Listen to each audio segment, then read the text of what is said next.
300 FPS. That's just 1% of the cost. But here's the catch. With this setting, input lag started to become noticeable.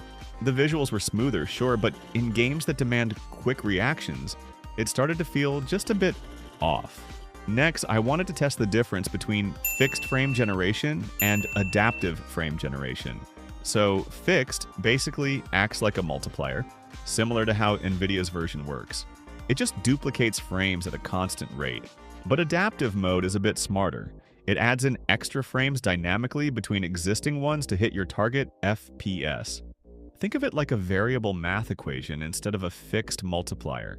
So instead of using the static option, I'm going with adaptive, and I'll set my target to 350 frames per second, which is probably overkill for these settings.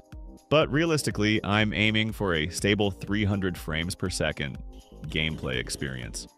The results were pretty much what I was hoping for. The FPS hit my target, and the visuals looked incredibly smooth. Way less stutter than before.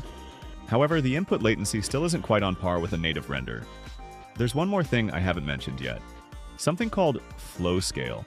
It's a slider that controls how lossless scaling processes each frame. When you lower the flow scale, the software shrinks the image before upscaling it again, which gives you higher FPS, but the picture becomes a bit softer.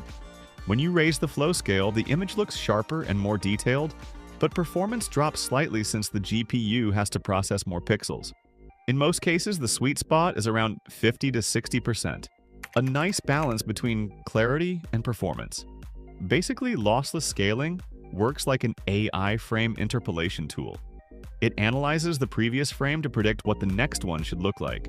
It doesn't rely on the game engine or need tensor cores, which means it can even run on mid-range GPUs like the RTX 2060 Super. The downside is that the AI sometimes guesses wrong, causing motion ghosting or distorted HUD elements in fast-moving scenes. Here's a really cool feature. Lossless scaling actually lets you use a secondary GPU just for frame generation. That means your main GPU focuses entirely on running the game, while the secondary one handles all the extra frames. This is the GTX 1063GB, a legend that ruled the gaming scene almost a decade ago. Now it's been forgotten. But I don't want its story to end here. Right beside it sits the RTX 2060 Super. Newer, stronger, and way more capable. And today I'm bringing these two generations together. Not in SLI, not with any fancy tricks. Just a crazy idea. Another thing we need to do is remove the main GPU and have the display run through the secondary GPU instead. In this